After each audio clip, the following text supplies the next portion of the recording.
And so with that in mind, Frankie. It's time for a good old-fashioned Q&A, MMA fans. Eyes of the MMA world on New York City. Weather's great. Ladies and gentlemen, always around election time. To hear from the man That's himself, interesting. Ariel Helwani. Oh, yeah? Madison Square Garden, the Mecca. Yeah, what? You want to talk politics? I was just wondering if you had something to say. No, I got a lot of things to say. I saw a lot of people talking about this, that, and the other. I voted. Yeah, your first I election voted. you Did you vote? Of course. Well, I don't know. Ariel Helwani. Some people don't vote. You're a big voter? Huge voter. I even vote when there is no election. You're one of the biggest voters in the biz? I would imagine that I am the best voter. Did GC vote? He doesn't tell me. Yep. Oh, he does. Yeah. Big voter. I can't tell if you guys are being serious or not. We're dead serious. This is America. By the way, if you're born in, let's say, Georgia, are you allowed to vote in New Jersey, or do you have to You can do an register? absentee vote. Oh, so you have to go No. I'd have to be a citizen of New Jersey to be able to. a citizen in New Jersey? What are you talking about? I have to be a resident. Resident. Yeah. So this is the United States. Like Yes. right. Citizen in New Jersey? Do I have to apply for that too? Wait, so did What you? is your question, Ariel? Yeah. What do you mean? You vote where you live is your question? Yes. Yes, you vote where you Yeah. live. You have That's to how it register works. to vote where you live. I'm By the actually way- still registered in Connecticut. Okay, so you're registered to vote, so you can't vote in New York. So his vote counts No. from Unless you Connecticut. register. Well, then what you just said was incorrect, Mr. New York Rick. And by the way, What? let's You have to register to vote there. What? I haven't registered to vote in New York yet. can we just address the elephant in the room, because you're probably thinking right now, wow, that doesn't sound like shitty Zoom audio. Yes, this episode is so big. Oh. New York Rick is in the building. Yeah. And it's a Mr. Wednesday. Yeah, Mr. Monday afternoon for the first time ever here on a Wednesday. Maybe, possibly. But when you tease, the reunion, what am I supposed to do here? Yeah, that was a Of good course I have to tease. come in for A lot of people said it was like WWE-esque in terms of production value. Oh yeah. Shout out to High- GC for that. High levels. Oh, sorry. The question was, and I got the answer that I suspected. If you're a resident of Georgia, you can't just go and vote in New York. No. So the question is, did you vote in Georgia? No. Did you do a mail-in? But he's not a I resident. lost my voting privileges in Georgia once I registered. Okay, so did you vote in Connecticut? No, I did not. So you didn't vote for anyone? Nope, not this time around. Wow. Wait, by the way, I just asked you 2 minutes ago if you voted and you said yes. So Yeah. GC's I have known vote to shaming? lie. Oh, jeez. Did you lie too, Frank? No. Stop vote shaming. I'm just curious. Listen, I'm a I'm voter a now. registered New I feel like I'm York allowed to ask this question. Yeah. State well- voter. I am a huge voter. I voted. I tried to vote twice, and they said, no, sir. You can't. Because you like it so much. Well, I know you're not supposed to ask who you voted for, but you can ask people if they voted, right? Sure. Yeah. All right. And you Now can ask put them him on the who. spot, and now we have this whole Does, debate about. I know Conor's everybody's voting Instagram status. stories. Go out there, exercise your right. Yeah, the Shame on sticker. you if you didn't. Yeah. Don't even show your face if you didn't. So now you're putting me on this platform, trying to out me as. I'm not trying. I thought, Do you know why he didn't vote? He was busy gambling. Wow. Hey, in California, I heard that they legalized it or something. Did I not see that? I saw it on Jedi's feed. I think it got denied. I Actually, think Oh, you got really? denied, yeah. Jeez Louise. That's no fun. Yeah, I no longer live in Connecticut, so felt You- like I didn't really have a say in the elections there. I'm happy you said that, because a lot of people said that to me. Hey, what do you mean you're 40? You never voted for, the Canadian elections and the Canadian elections? I was like, you know what? I don't live there. I don't feel like I should be voting, on matters that don't really affect me. I think that's fair. So I think we agree in that regard. I just thought you're a big Herschel Walker guy. And no, I'm just joking. Absentee, baby. Something I heard the Yes. other day that's interesting is the USA is actually like number 26 and the most democratic nations in the world. Like we've been doing it a long time, but we're not like the best at the whole voting thing. It's very disappointing. Nevertheless, DC says he'll be here at around 1:40, so no time Has to waste, changed guys. already. I'm trying to keep us on track here, and you guys just want to talk politics. It's very strange. Guys, we have some breaking news right off the bat. Moderator Lewis tells me that there's been a 5-week streak of the first person to ask a question getting their question answered first, but today that streak is over. How about that? Does that mean that the person who will be going first asked such a good question that it Yeah. usurps? Yeah. Wow. He actually wrote this out to me right here. There's a lot of pressure Yeah. on this first question. I have not read it. Let's see how good it is. James, what is up, Ariel? Loved Monday's show. Why is that funny? I thought that was the question. Oh, just what is up, Ariel? Well, voted. Pretty excited. Love Monday's show. So, if Izzy is able to get through Pereira on Saturday, which is no easy task, what does he do? Where does he go next? He's gone through the middleweight division, and there doesn't seem to be any contenders that are prime and ready to be the next challenger. Everyone already had a title shot or is coming off a loss. Does he try his luck again at 205? I don't know. By the way, I tried to ask him this question on Monday. And rightfully so, he's sort of, push that aside. I don't want to do this. I don't want to talk about that. Maybe I got this plan, that plan. But it does bring up a good question with regards to 185. You'll recall he mentioned Sean Strickland. Sean Strickland hasn't fought since the loss to Pereira, and he got beat rather convincingly.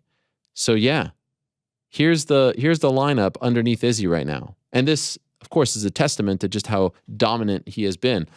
Whitaker, beat him twice. Cannonier, no one wants to see that again. Beat him in July. Vettori, beat him twice. Alex, if he beats him, going to be impossible to run it back unless it's controversial. Brunson. Now, Costa has become somewhat of a fan favorite. One fight left on his deal. Beat him once. Fighting Whitaker, February, tough test. Who knows? And then it's Strickland. And then it's Jack Hermanson. And then it's Darren Till. If Darren beats Drickus, do they give it to Darren? I mean, there's no great answer here. Who's the favorite, guys, GC, in a Izzy Yuri fight at 205? I would think it would be Yuri, just with the size that he has and Size, but matchup wise, yeah, skill wise, a better matchup for him than Jan. It's tough, man. Moving the division. I mean, we saw him struggle moving up to 205 already. Yeah, it is tough. Yeah, there's no good answer there. Whoever it is, if it's someone at 85, it's going to be someone who isn't on a great streak. This is quite the dominant run. And Anderson dealt with it. GSP dealt with it. It's not new, but he's in the midst of that right now. And not only that, he's already lapped a couple guys. He lapped Whitaker, lapped Marvin. So, no good answer.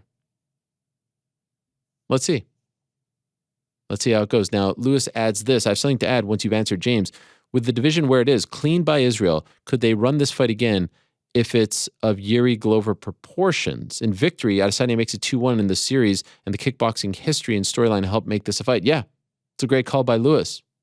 If this is an incredible fight, a barn burner, a dog fight, an epic brawl, I could see them running it back.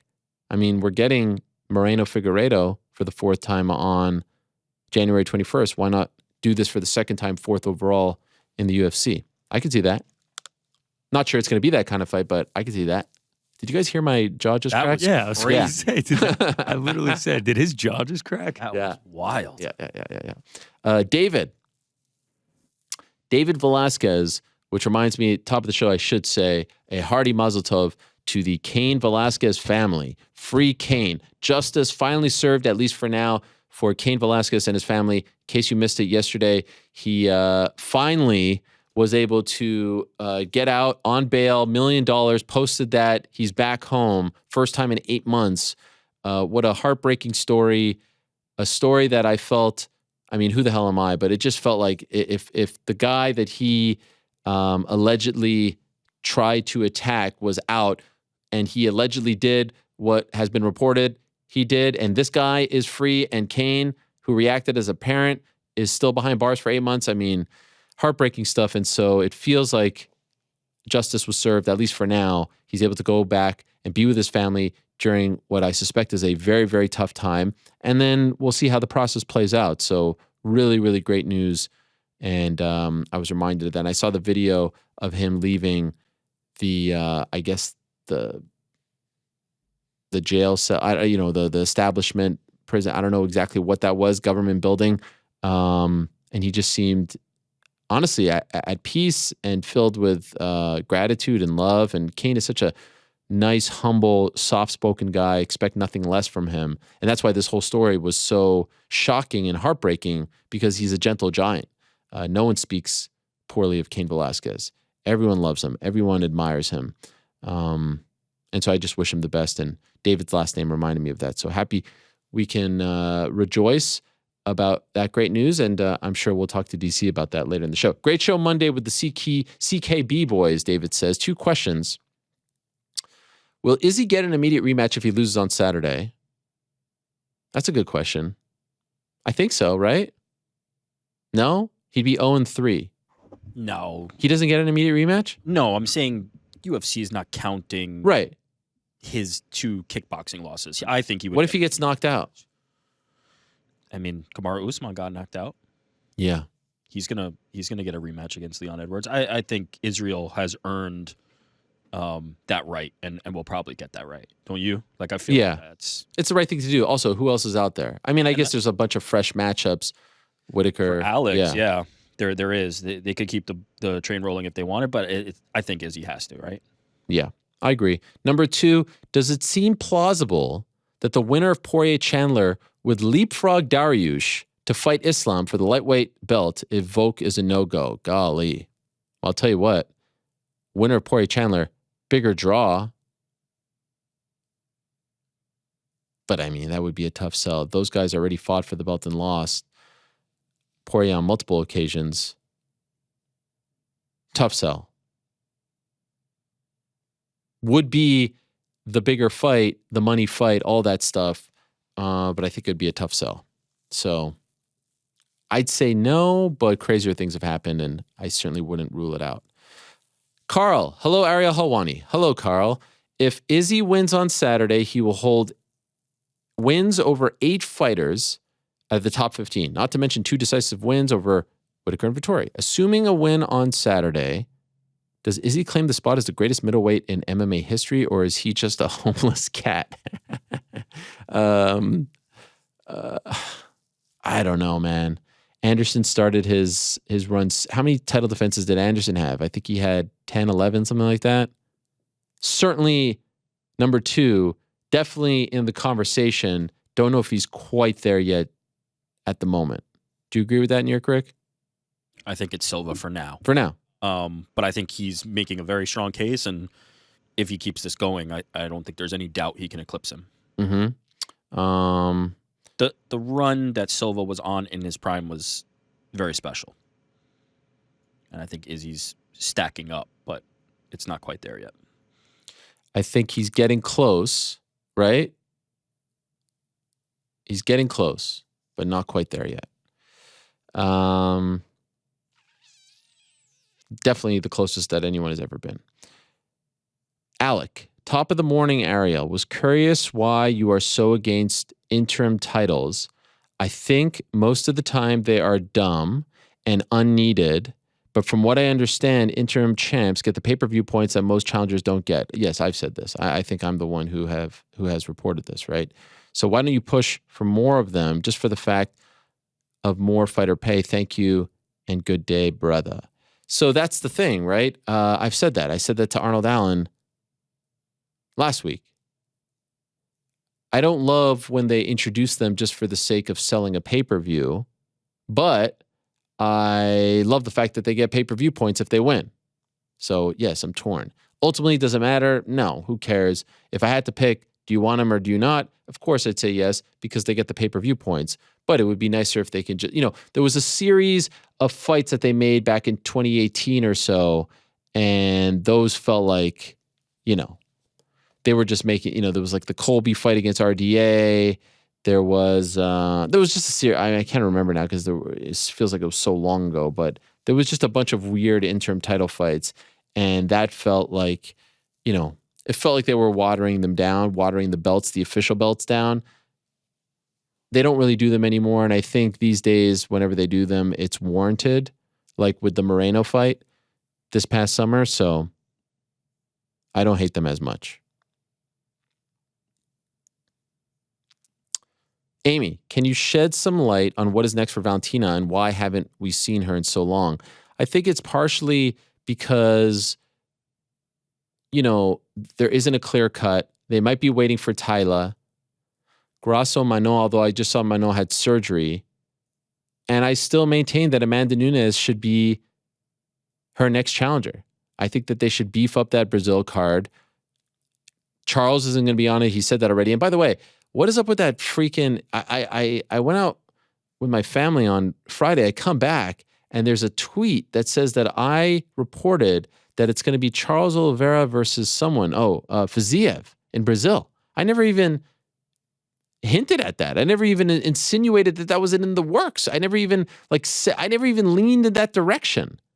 I don't know. Was that just a complete troll job? I don't know, but the thing exploded. And even Charles himself addressed it. And what was notable about that was he said that he's not going to be ready for January, that he wants some time off. So with that in mind, I think you need to beef it up even more important to beef it up. And I think you got to go with Nunes versus Shevchenko. Who else is there? Who is there for Nunes and who is there for Shevchenko? Can't think of anyone else. That's what I'd like to see. Nunes, Shevchenko 3 in Brazil. Why haven't we heard anything? I think it's because there isn't a clear cut. And, look how long it took them to finalize the December plans. So I suspect in the next month we'll hear something. Andrew, hello, Ariel. Are they really about to screw over Volk after everything he just did for them? I feel like if they go with Yair, the hype for Islam versus Volk dies out going forward just because the fight was right there in front of us. Much love from Massachusetts. I don't know, man. I saw the tweet from Volk. I see the back and forth with Islam. I see the Yair tweet, and then I start asking around. I'm like, yeah, they did throw out, let's do Volk versus Yair. And I'm like, what? After all that?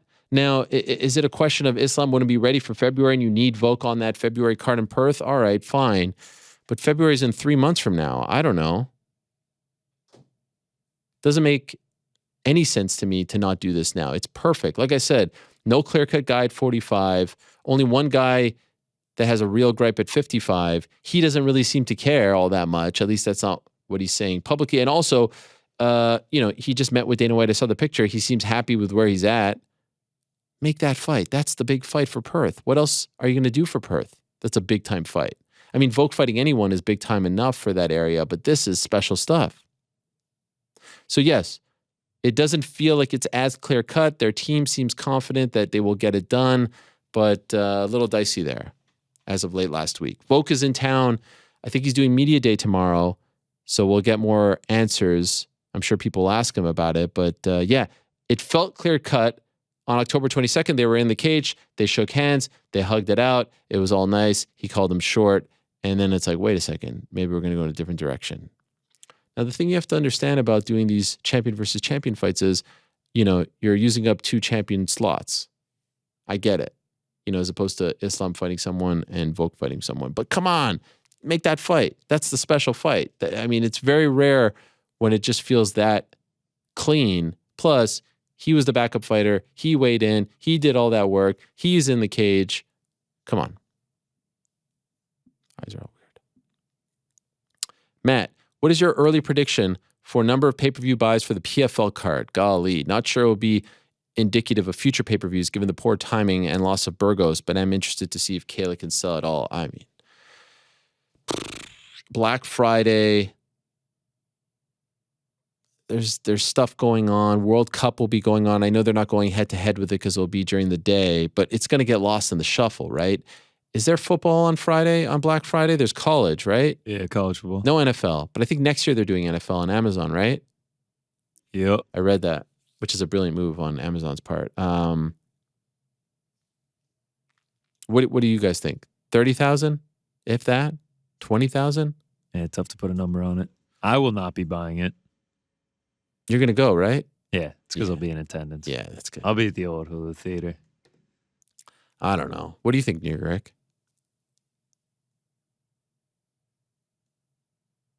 I don't think he heard you. Might have to tee that one up again. What do you think, New York? How many pay-per-views for PFL? Oh, boy.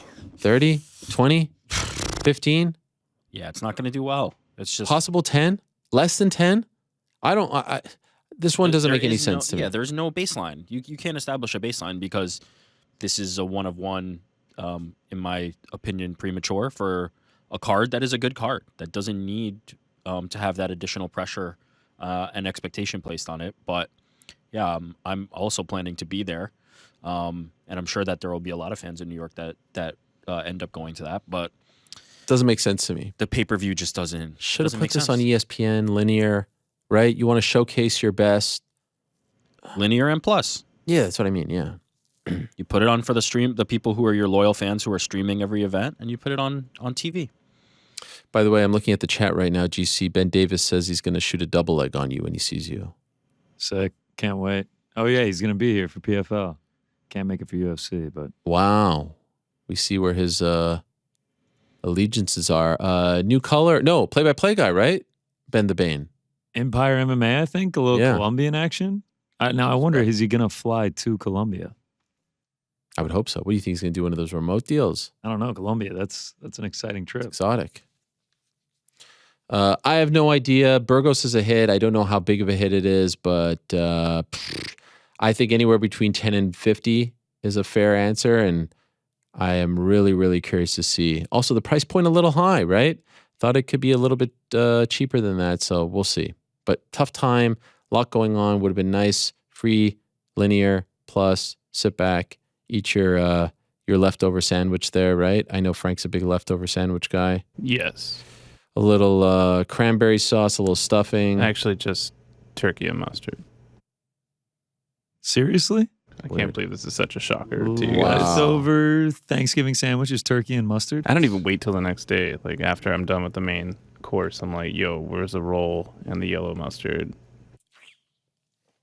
The yellow mustard. Turkey and mustard feels like an everyday thing. Yeah. But it's like a nice No stuffing? roasted. No cranberry? I mean, that was all in the main entree. What's the move, GC? I mean, come on, dude. Like, you got to pile this thing up. Yeah. Stuffing, the cranberry sauce. I mean, whatever you got. You guys doing Friendsgiving? We're doing Thanksgiving. Oh, I thought you were doing Friendsgiving. I mean, we'll be here on Thanksgiving, a little Macy's Day Parade action. That's right. Where's the meal? Haven't decided yet. Hopefully somewhere where we can get a meal and watch the Bills at noon. Bills A with little Josh double Allen. hitter there. Please, God. Who's cooking? Or no cooking? Yeah, hopefully just a restaurant. Oh, you're not going to do like a traditional... I feel like you're a big traditional guy. I mean, I am, but that would entail me doing a lot of cooking. Just, I feel like Frank's a big cooker. Frank, you cooking, man? I cooked last year, so this year we're doing takeout. Yeah. All right. Well, you're doing takeout. What's GC doing now? That's what I I said. thought we were We're doing doing something takeout. together. Yeah, I what- guess- I We guess are. not. The we is including GC. GC said restaurant. You said takeout. Well, same difference. Alfredo, hi, Ariel. Quick question for you. I know Volk versus Islam is likely next. We'll see. But in your opinion, has the allure of the double champ status gone down over the years? I mean, who's done it recently? Not that many people. Izzy tried and failed, right? So it's clearly tough. His stock didn't really take a hit. All right. Other than Volk going for it, I don't see any hype behind any of the current champions going for double champ status in the near future. Shout out to the MMA crew. No, I actually strongly disagree. I think this is what makes it special. Because there was a period there not that long ago where everyone and their mom was doing it. Now it's a little more unique. It's a little more special. And it feels like the stars are aligning here for at least him trying to do it. And Izzy failing when it seemed like everyone thought, if memory serves me correct, Izzy was a pretty big favorite going into that Jan fight. I think a lot of people were dismissing Jan. So, yeah. It actually feels more special now than it did back in the day. So I disagree. Vin, hello, Ariel. I have been wondering, isn't it unfair for Freestyle Fighting Gym and Joe Lopez not to be mentioned along with Volkanovski's success? I mention them all the time. In fact, I mentioned them in speaking to Eugene on Monday. Day to day, I feel like the fans and media alike are giving credit to CKB for what Alex has done so far without considering the fact that Alex isn't a full-time member there. As always, thanks for keeping us entertained. Yeah, that is a thing. This reminds me, I talk about this all the time when GSP would train once in a while with Freddie Roach, and people would always talk about how Freddie Roach helped him with his boxing when in reality it was, Faraz and the guys at TriStar. We sometimes get attached to the more, known figures, popular figures, whatever you want to call them, and we dismiss some of the lesser known guys. Joe Lopez isn't a guy to, brag or go out there, seek media attention. And neither is Eugene, by the way. I mean, blown away. Can I just say blown away by Eugene on Monday? The more I think about the way he spoke, his demeanor, his candor, his delivery, you don't get this in any sport. You don't get a coach speaking about their star or stars the way in which he spoke about his stars. I mean, it was just really, you never see it in MMA, ever.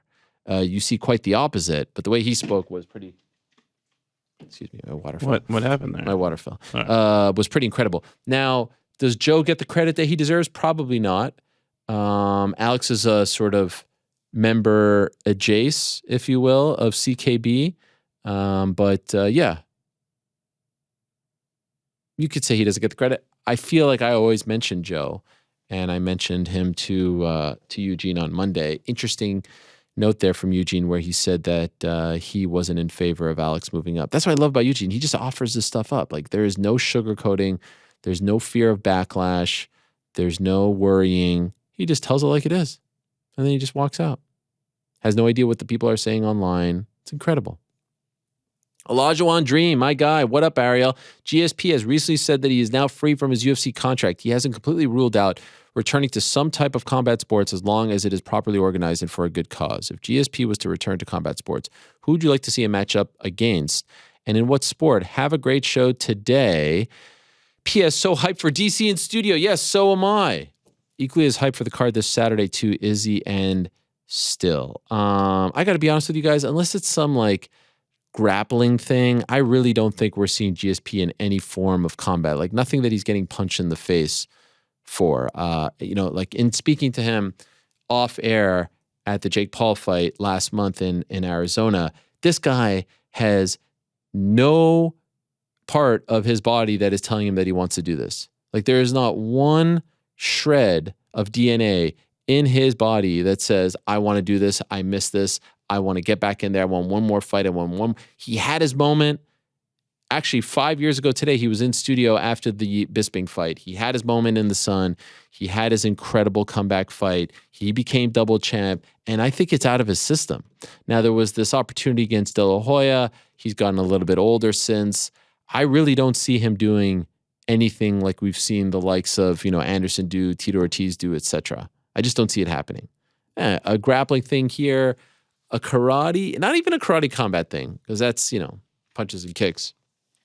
Don't see it happening. I really don't. I would be very, very, very, very surprised if he comes back to fight in a ring or in a cage. Grappling, like I said, okay, it could be different, but honestly, I'd be shocked based on what he was saying to me. So, yes, he's free, and that's nice, and I'm happy for him. And it's crazy that he has to wait 5 years to be free. And I think he's cool with that. But I don't think there's any part of him that wants to come back, that is jonesing to come back, that wishes he could come back, that is itching to come back, anything of that sort. Matt Moe, dear Lord Ariel. Hello, Matt. A few weeks ago, when you had one championship CEO, Chatri Sityodtong, on your show, you asked him about his plans to bring one to American markets. Chatri stated that Rich Franklin would be going state to state, commission to commission, to get one's rule set approved, primarily knees to the head of grounded opponents. My question is, how likely do you think American commissions are to accept knees to the head on the ground and adopt the one rule set? And would this mean, if a commission approves it, that the UFC would also have the choice to adopt the knees? How do you see this playing out? Well, to answer the second question first, no, I don't think the UFC would adopt this. To answer the first question, I think that they would go to states like Colorado, which have been okay with this rule set. I don't think they're going to the traditional, Nevadas, New York. I don't know. I wouldn't say Florida. They're a little funky. Texas too, but like those, California. I don't think they're doing those states. I think there's states where they would go. A Colorado, I've heard, that already have these approved, and they'll just stick to those. So I actually don't think there's going to be a lot of work done, if you catch my drift. I think some of these, and I've heard Colorado could be a candidate, already have these rules in place. Thank you to Ariel GC Nurkrick and Mysterious Frank for being the Mount Rushmore of mentions. Wow. How do you guys feel about that compliment? Huge title. I mean, can't beat that, right, Frank? Yeah. I'm going to put that on my business card. I thought he was going to say like the Mount Rushmore of, MMA shows or something like that. But Yeah, honestly, I don't even want that responsibility. I'm opting out of Mount Rushmore of mentions. And Really? the fourth face on the Mount Rushmore will be Rick. Okay. I'm out. Well, we'll put A grumpy face at that. We could put Joe in there, Corporate Alex, Andy, Does Mount Rushmore have to be Can you guys name the 4 faces on the Mount Rushmore right now, off the top of your head? No Googling. Obama, Trump, Carter, and Reagan. What a foursome. Honestly, can you? Theodore Roosevelt, George Washington, Thomas Jefferson, Abe Lincoln. Wow. Bingo, passed my citizenship test. I can vote again. I don't. Yeah. Yeah. Is it TJ? Is TJ up there? Oh, yeah, TJ's up there. Can't leave T-Jeff off of there. All right, I know about the other 3. I wasn't sure about TJ. What's his big claim to fame? Something. I think Electricity? that's BF. No, isn't that isn't that Thomas Edison? No. Okay, so I don't think it's BF, bro. there's a story with the kite and the thing. yeah. I think that's an urban legend. It definitely is not. Wait, but isn't Thomas Edison is the light bulb? Yeah, well, he took credit for it. Wow. Controversial? Who was the OG? Yeah, like Thomas Edison's looked at as like the Elon Musk of his Wow. period. Wait, is that a good thing or a bad thing? I think that's kind of a bad thing. By the way, Wow. what's going on? Can we get an update on the whole Twitter situation, developing story near Crick? This morning, my verified was on the left. Now it's back on the right. Then I see an official thing. Now it's gone. What's going on over there?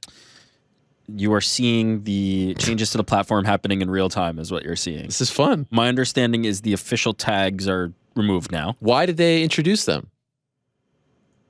because remember when we had the initial conversation? My message to you was Chill out. no. Well, yes, but verified doesn't mean verified anymore, right? Like the people were all in a tizzy about the blue checks, right? The verified check. But verified is just now premium status that you can purchase. The official tag was what was previously the verification, or intended to be what was previously the verification, where now it is showing reputable people, notable people, media websites, things like that. But I think they're eliminating it, and I think the honest answer is who knows, hour to hour, minute to minute. Elon's kind of running this how he wants to run it, and we'll see what happens. Tremendous theater. But yeah, I mean, I have to admit, I'm a little over everybody freaking out about these moment-to-moment changes when they have no impact on anything Okay, truly so significant. I'm happy that you said that because I wanted to read a tweet that you put out. Oh, this is from me? Yes, at 6:30 p.m. yesterday. Hit me. Quote, hope we cross the threshold Yep. of whining enough about or bemoaning the new Twitter verification stuff for Elon to change his mind. Cross fingers. First of all, wasn't sure if you were talking about me. I wasn't sure if there was like some shade there. Second of all, No. read this 5 times, still not sure what you're talking about here.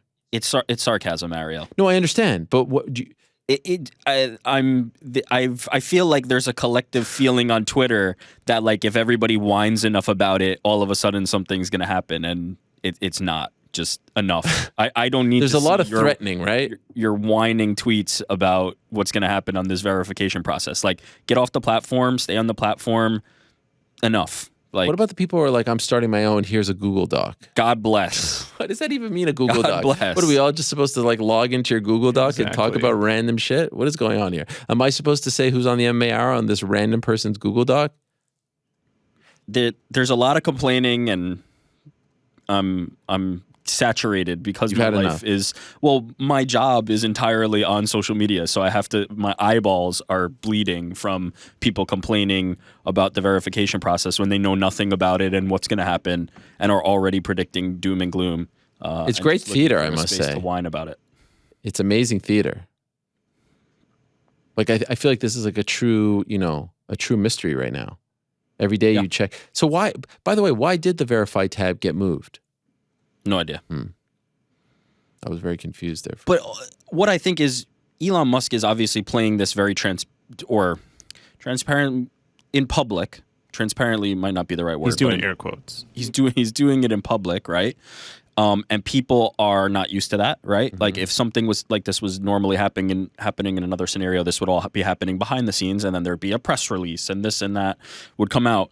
He's doing it very publicly, which is causing people to freak out. But like, if any other social platform were to move the verification thing from one place to another, it wouldn't be like, oh my God, what is happening here? Elon Musk does it again. So I think we need to calm down all collectively a little bit and just recognize that we don't know what's going on, and maybe he doesn't recognize what's going on, but I can't be assured of that at the moment. Let's all calm down. All right. And see what happens. Keep in mind, Rick drives a Tesla. Oh, I do drive a Tesla. Wow. That's a great point. I love Tesla. Tesla, what a company. I love Tesla. No, that doesn't mean that, that's fair for Conor to say that. Zero allegiance to Elon Musk. Don't care one way or another. But I will stand behind that product all day. I agree with Rick. In terms of Tesla? Or Tesla being a great company, good product. Yeah. It doesn't matter at all who they're using as their spokesperson. Yeah. Yeah. I've never Doesn't driven a affect me Tesla one way or before. another, but that company I stand behind very, very firmly.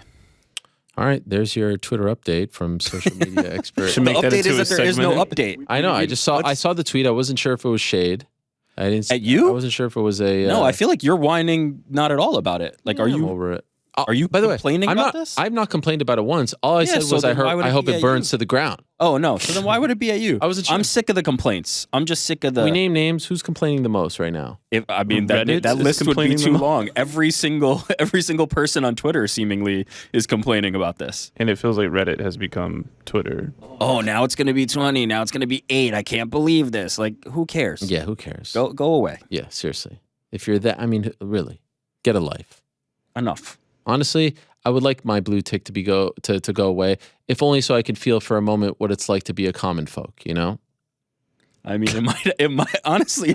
I know that was a little bit tongue in cheek, or maybe not. Let's a little into the psyche, but it may. Like, That's fine. They're not guaranteeing, as far as like what I read about that official tag that was previously there and then isn't. Like, it's not like guaranteed that anybody would have that. The one that's separate from the purchasable one. Right. So we'll see. We'll see where you fall. We'll see where you really stand when the chips fall. Eliezer Katz says, Shalom Ariel, shalom. Why is Dan Hooker on the main card? He lost 3 out of 4 by finish and is fighting a no-name. Meanwhile, Dom Reyes, who only lost to current or former champs, is on the prelims. Whatever. So if you like Dom Reyes, be happy that he's fighting for free. Molly's a bigger name than both Hooker or Reyes, yet she is also in the prelims. The main card lineups have been questionable recently. Isn't that good? Don't you want that? I mean, I guess if you have to pay for it, but ultimately, who cares? If you're watching both, what does it matter? Big names on the prelims, no names on the pay-per-view main card. Toda rabah, achi. Not sure I agree, my bro. Lewis adds this. It's tough when there's no context for what a bigger name means, so I thought I'd grab the totals of cards headline plus their social following. I mean, how great is Lewis? He put together a chart for me. Dan Hooker has headlined 2 cards, 217,000 followers on Twitter, 443 on Instagram, total 660. Molly McCann headlined 0 cards, 135K on Twitter, 481 on Instagram, total 616. Dominic Reyes has headlined 3 cards, 84K on Twitter, 295 on Instagram, total 379. I'm not great at math, but that's almost half of what Hooker has. Now, do they always go this way? No. Do they always listen to this stuff? No. But valuable context. I don't think it's that big of a deal. Gilbert. Hello, Ariel. My question is, and this might piss off a lot of people, but don't you think that what we're seeing out of Jake Paul is the closest thing that we've had to Conor McGregor? I remember every Conor McGregor fight other than the Dennis Siver fight, thinking this has to be the one that he bit off more than you can chew. And every time Conor shocked me, at first I was not a believer in any way, shape, or form, telling all my friends who are Jake Paul marks that he's about the AKO'd by aspirin. That he's about the AKO'd by aspirin. What does that mean? About to get KO'd by aspirin, probably. Oh, right. He wrote aspirin. Yeah, I guess. Maybe a voice note or yeah, who knows? He's about to get killed by Woodley. He's about to get killed by Silva. Honestly, I don't know what the ceiling is for this dude. And him calling out Canelo seems exactly like Conor McGregor calling out Floyd. Am I crazy? I'll say this. Yep. 1 second. Is Alex down there? Did Alex leave? Yeah, he's not in. They're telling me, I mean, this is crazy. This is what it's like dealing. He's like, come down.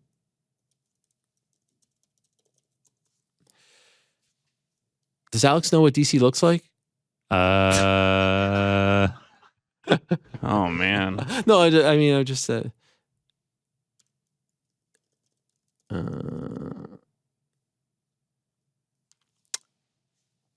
It was. I mean, I just wanted to know. I feel like I mean, he's right there, but I don't.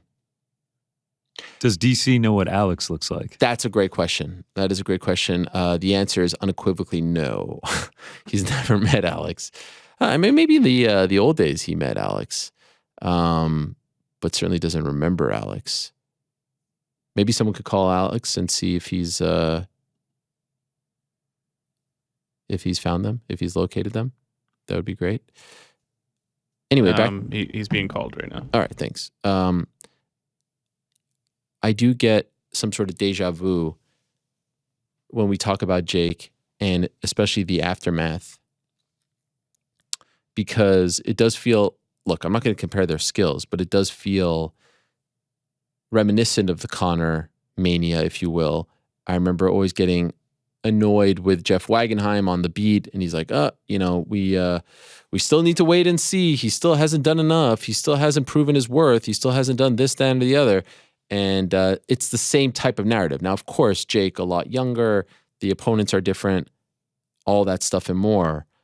But there are some similarities there. And even like Jake going up there and going, reminding me of Conor. It feels like he is playing some of the hits, and the backlash is somewhat similar. Can't compare their resumes, the opponents, all that stuff. But yeah, I see what Gilbert is saying here. I understand where he is coming from. I see the similarities, and I 100% think the moment he loses will be reminiscent of when Diaz beat McGregor, 100%.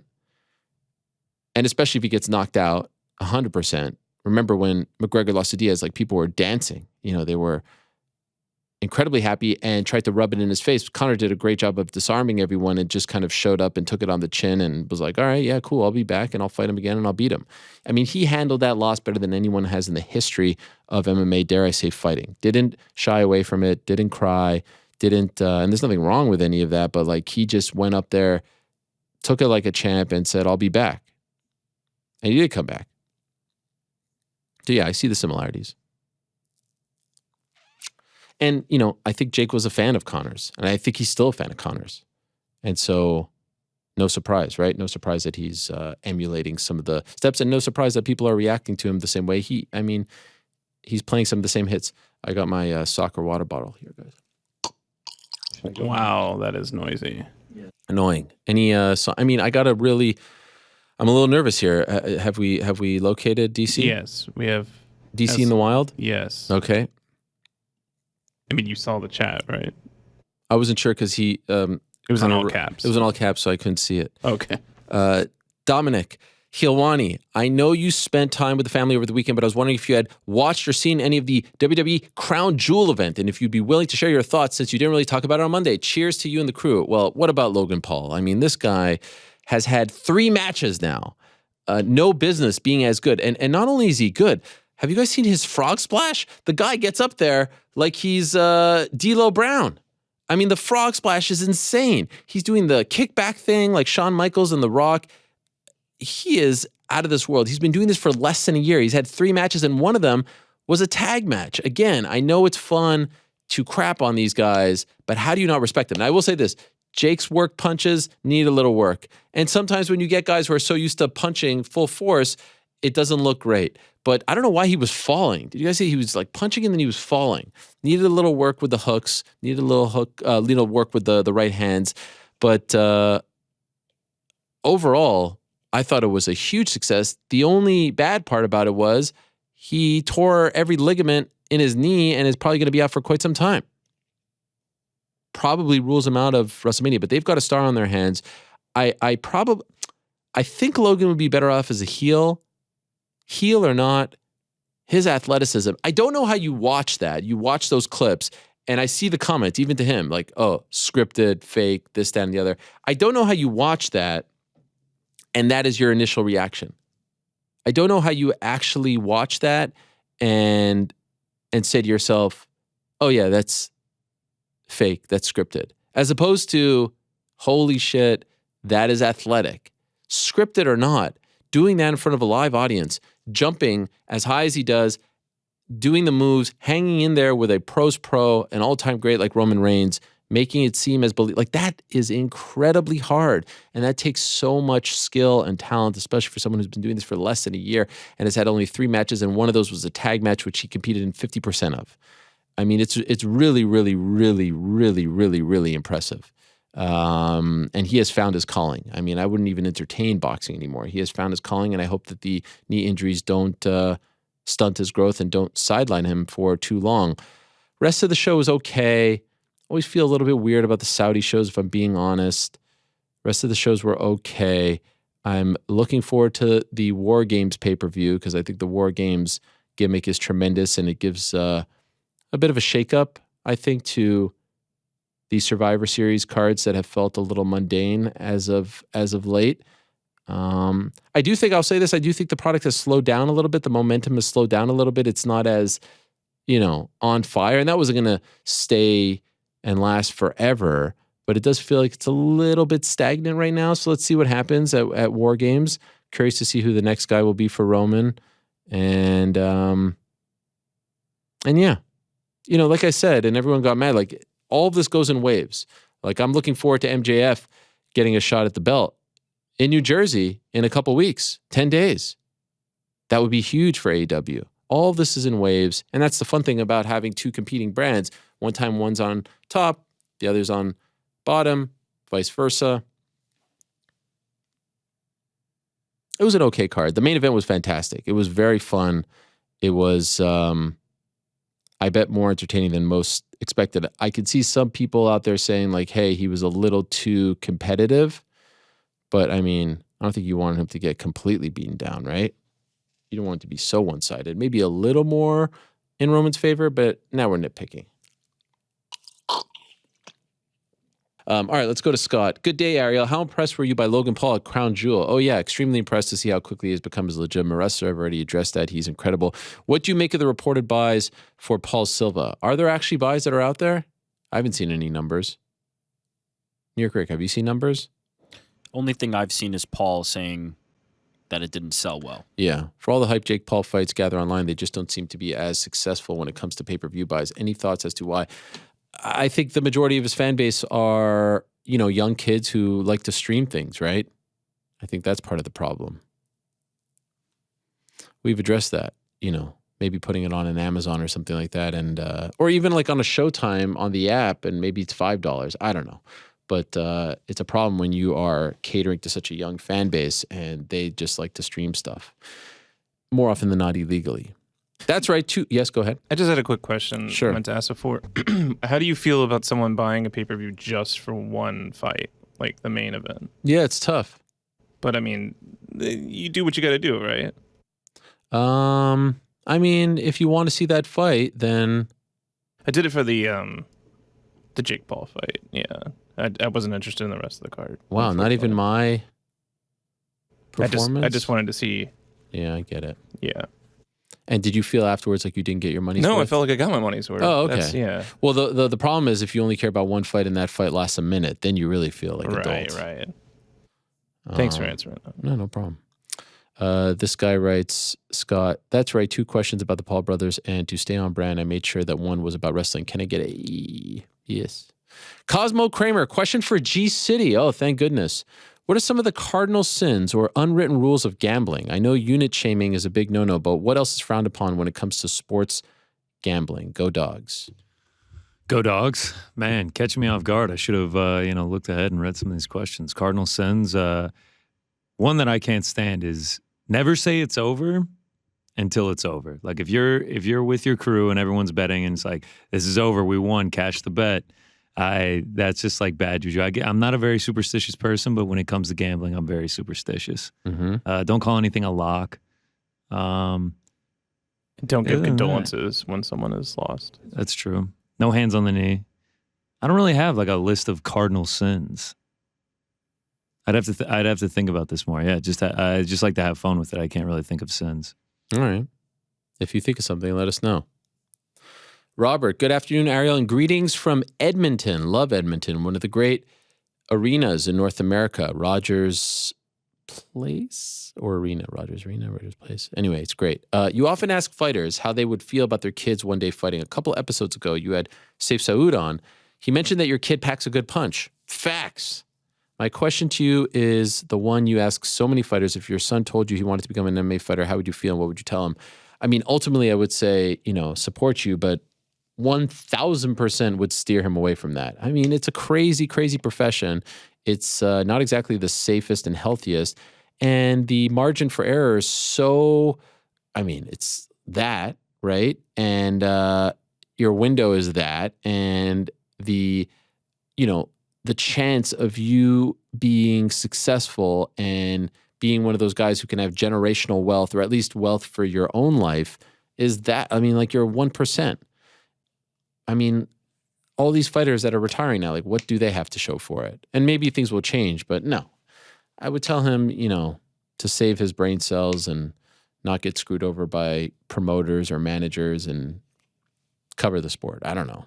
And I don't think that he's going to want to do that. He doesn't.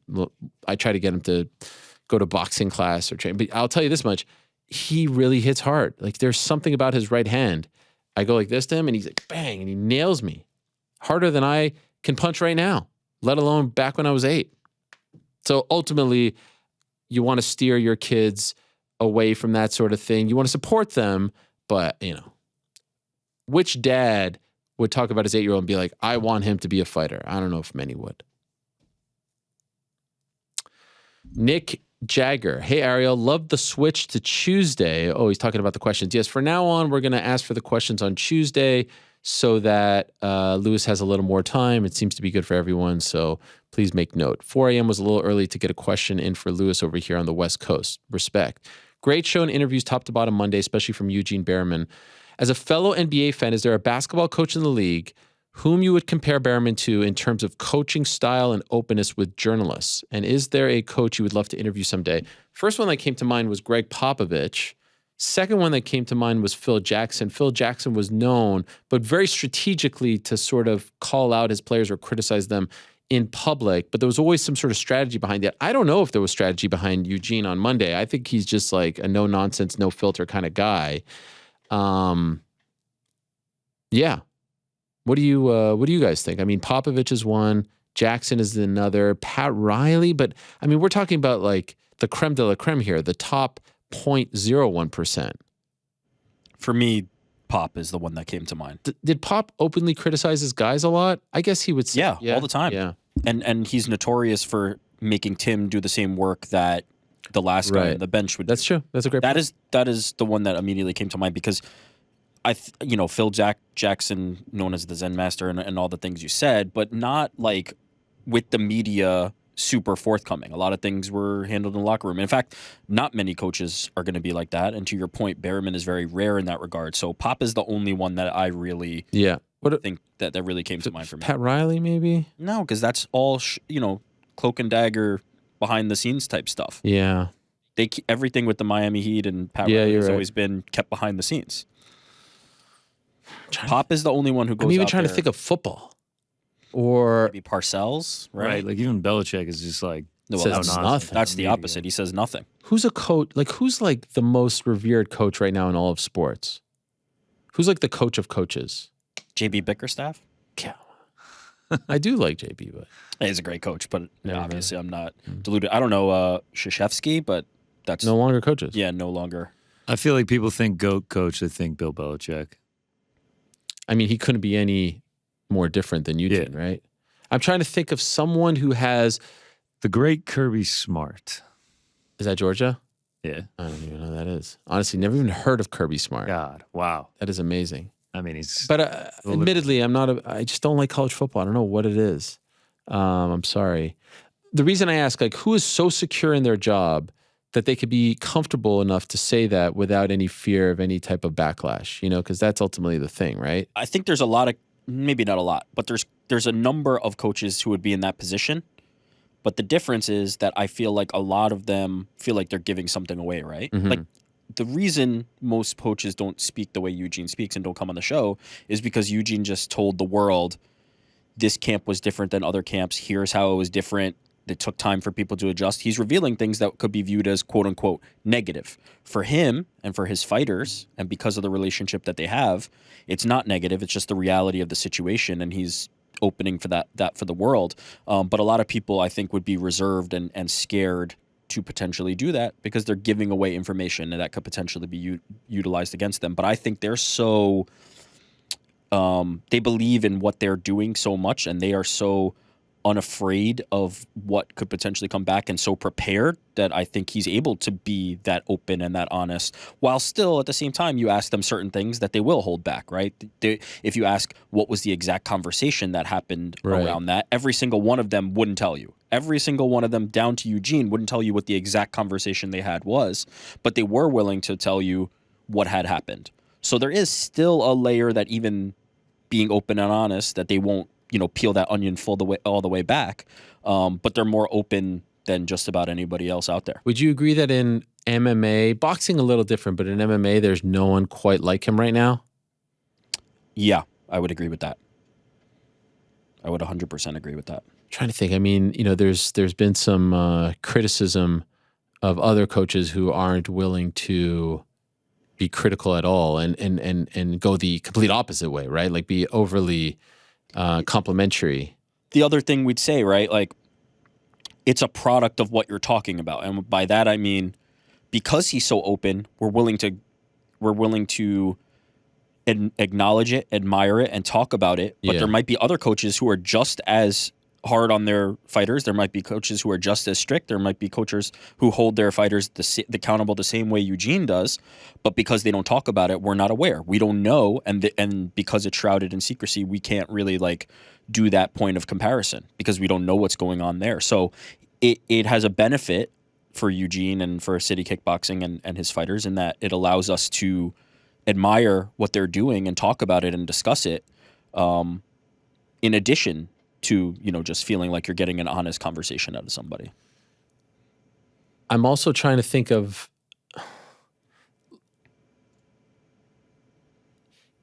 the thing is with him, like he really, what's so which I feel very confident in saying, no social media, right? Nope. You see some other guys, all about the social media, the fame. They say they don't want the credit. They say they don't want the fame. They say they don't want all these things, but in reality, they do.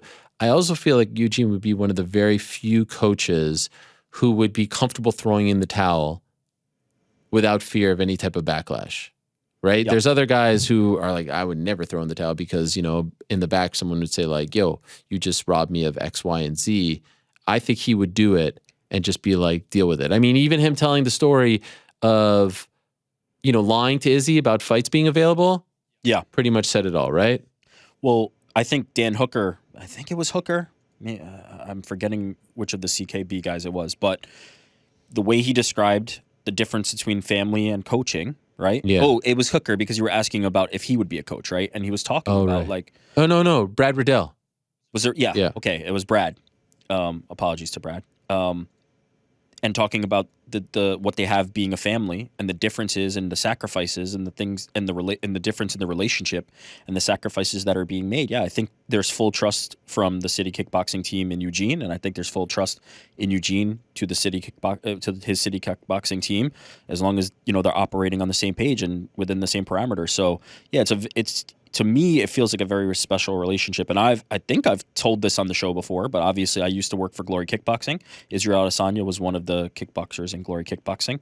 His time there ended unceremoniously. He did not have a good run at the end. He was not happy with how that went, and understandably so. I was not there at that time anymore. But anyway, I say all that to say that one of the things that I would do is set up interviews for Israel Adesanya, who was one of the stars, at the time rising. And as I've talked about before, Israel wasn't like the face of Glory Kickboxing, which I think is probably where some of the frustration came from on his end. But he was one of the people that people wanted to talk to because of his style, because of how exciting he was, because of how flashy he was. And he ends up challenging for world titles. And I used to when I was doing that, I used to have to book every single interview through Eugene Behrman. Eugene was the man managing Israel's career from very, very start to right now. And he would be very careful and cognizant of what opportunities were coming his way and managing that and making sure that the right things were coming and making sure that it was stuff that only benefited his fighters, in this case Israel, in that way. So this relationship lasts many years with Eugene and his fighters. This is not a business transaction. This is something where he's raising men and staying with them throughout their careers and their lives. So yeah, I think it's a very specific type of relationship and something that works for some, might not work for others. Some might want it to be transactional, right? Because at the end of the day, it's a lot harder to say no to somebody who's your family than potentially somebody who's just your coach. So maybe you want that ability, and not, it's not a one size fits all thing. But with the team that he currently has, the proof is in the pudding, right? They have taken to this, and the success is there. So it's very unique in my opinion, and from the outside looking in.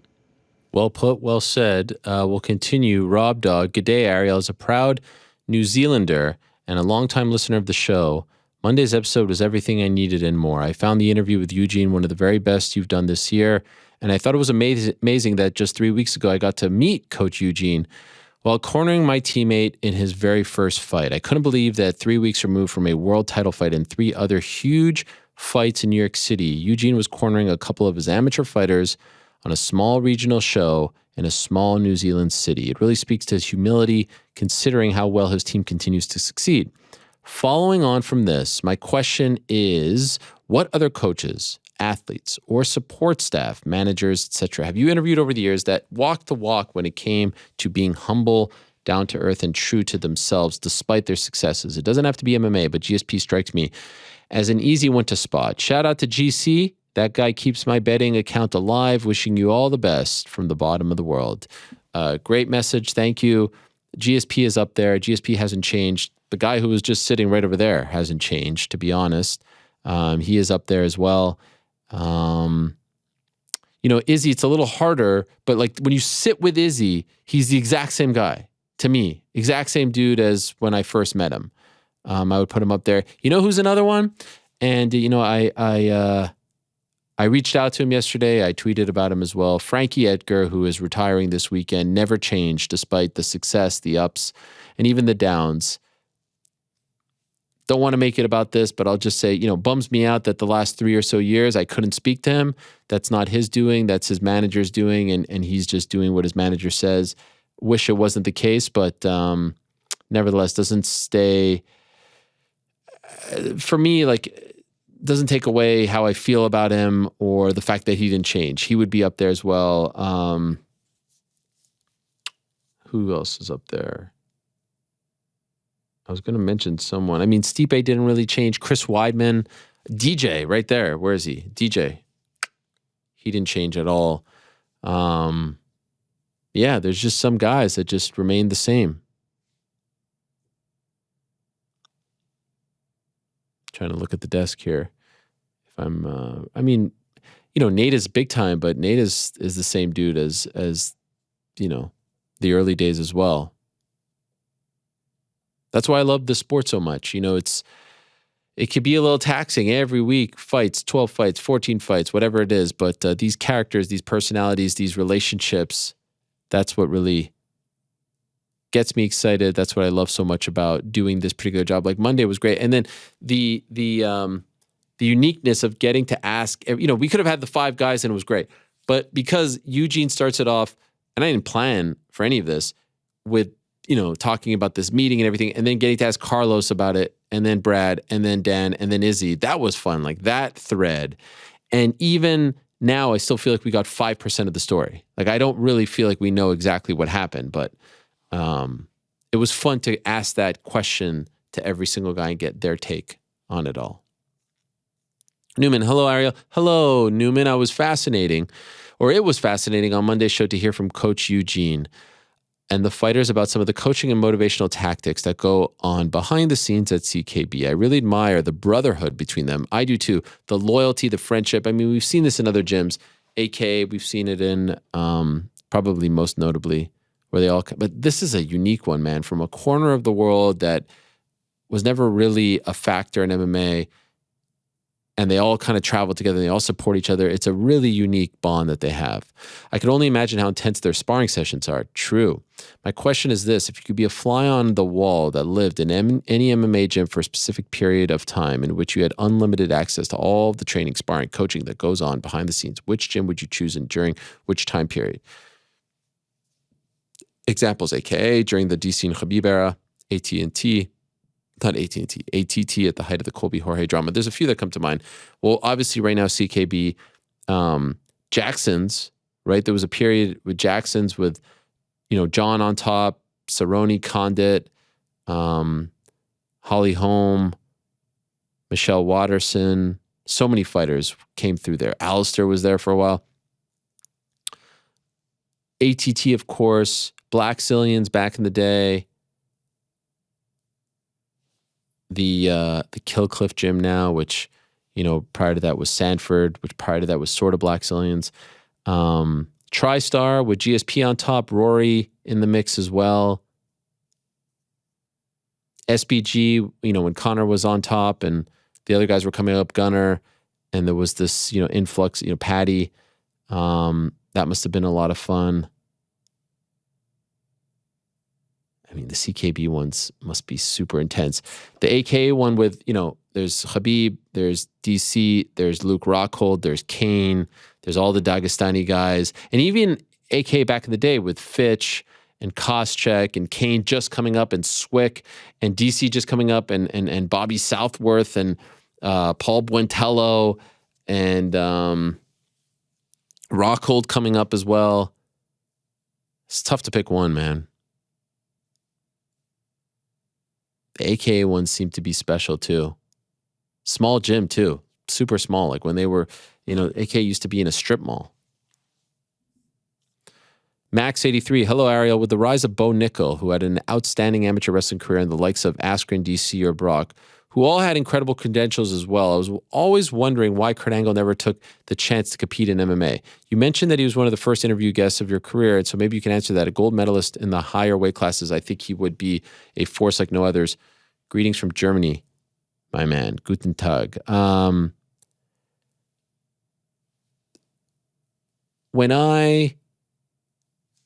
So I met Kurt Angle in 2006. I was working for a production company called K2 Pictures, and one of their clients was SpikeTV.com and Spike TV, but we were doing a lot of online things. I talked about the bartender thing that I did for them. One of the other things that we did was a preview show for the Ultimate Fighter 3 finale. That was the first UFC event that I attended in person, and also stuff for TNA Impact Wrestling. And we did a pre-show for an event, I think it was 06. I'm pretty sure it was 06. It was Kurt Angle versus Samoa Joe, and it was Kurt Angle's, it was like first few months in TNA after leaving WWE. And I hit it off with Kurt to the point where we actually really became close friends. There was a period where I was talking to Kurt Angle, I swear, on average, 2 hours a night. And why do I bring this all up? Because he told me that he was weighing an offer from the IFL, the International Fight League, to go over and fight for them. While still wrestling, TNA was going to let him do this. He would go to the IFL. And he was very close. And there was also an offer on the table for him to join the Ultimate Fighter, I believe, Tough 10, which was the Kimbo season, if memory serves me correct. So he was considering it. But by the time he was considering it, he was so far deep into wrestling and his body was so beaten up that I don't think it was a real consideration, to be honest.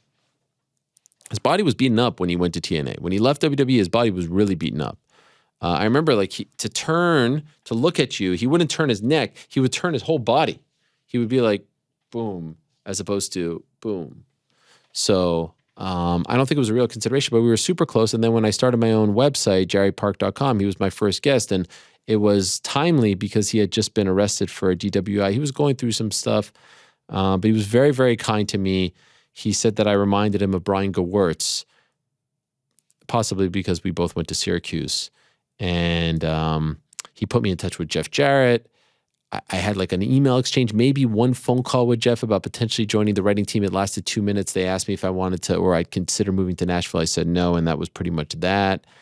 And then the relationship kind of just like fizzled. But if I see him now, he's always very kind to me, and I hope he's doing well and wish him the best. But to answer the question, he did consider it, and there was an opportunity to join the IFL or TUF, but I think he was just too banged up.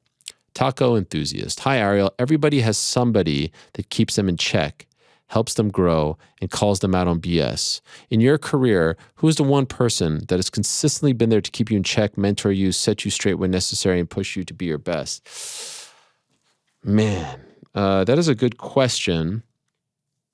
I don't know if I have that person. I think that there are people who assume some of those roles. I don't know if everyone has that one person. I'll say someone that I've considered a mentor per se was someone named Aaron Cohen, who I met when I was an intern at HBO, who's one of the most brilliant minds that I've ever come across. He's long been an HBO sports writer / producer, NBC Sports, Olympics. Pretty much for like 20 years, anything that Bob Costas said, he wrote.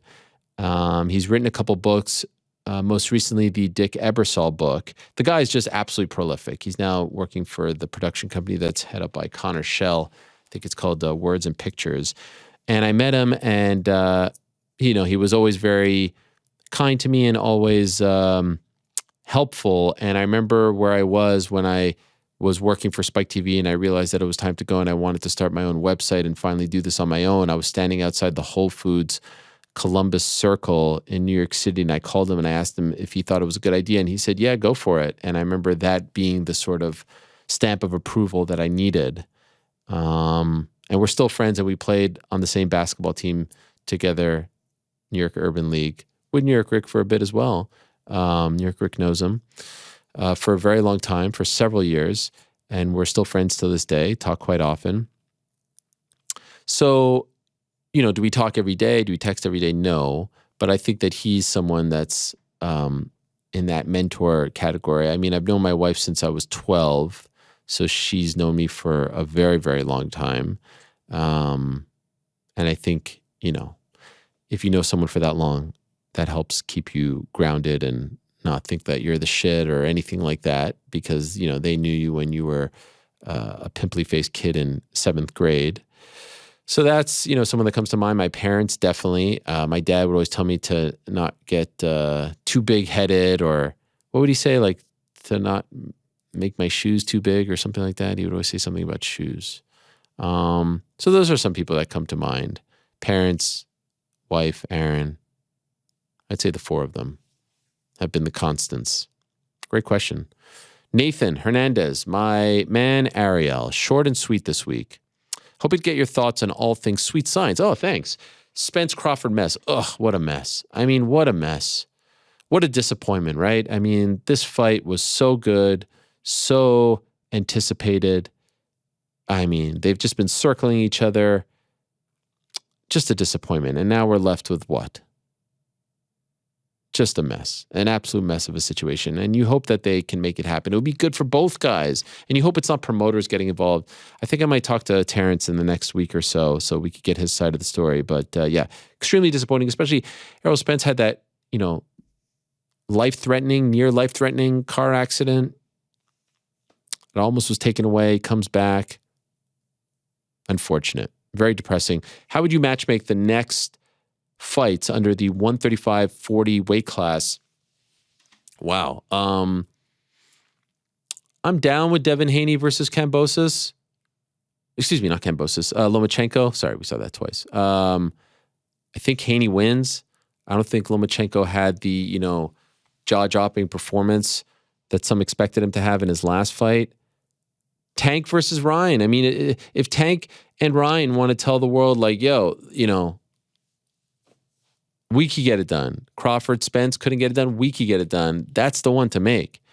I mean, I still believe, we talked about this on the show a few months ago, I feel like if promoted correctly, and it's kind of lost a bit of steam, like you need to book those fights right after they get these big wins because everyone's talking about them. But I still feel like it could do very, very well. Could it do the million that I thought back in the late spring, early summer? I don't know.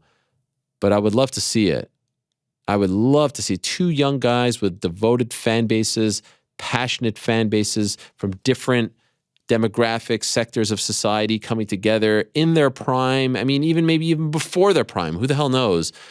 Oh, please give me that fight. That would be incredible. So those are some of the big ones. I mean, I want to see, speaking of 135, I want to see Katie Taylor. Either Katie Taylor against Serrano, Katie Taylor against Baumgartner, Katie Taylor, Holly Holm. Not sure why I'm not so into Katie Taylor versus Cyborg, just because I don't think that Cyborg can get down to 35, and I don't really want to see Katie fight so high up. But 35, I mean, without a doubt, one of the best divisions, if not the best division in boxing, male or female. Excited for Plant versus Benavidez? Yeah. Benavidez is tremendous. Glendale guy, Arizona guy, fought at the same arena that we were at just a couple of weeks ago. Beat my fellow Canadian, David Lemieux. It's a solid fight. Plant no-sold me on the handshake when I was at the Tank fight in December. All good, no hard feelings. You know, solid showing against Canelo. Think Benavidez would be the favorite in that one. Undefeated, stud, having a tough time finding an opponent. Big-ish name. So yeah, I'm down. I love boxing.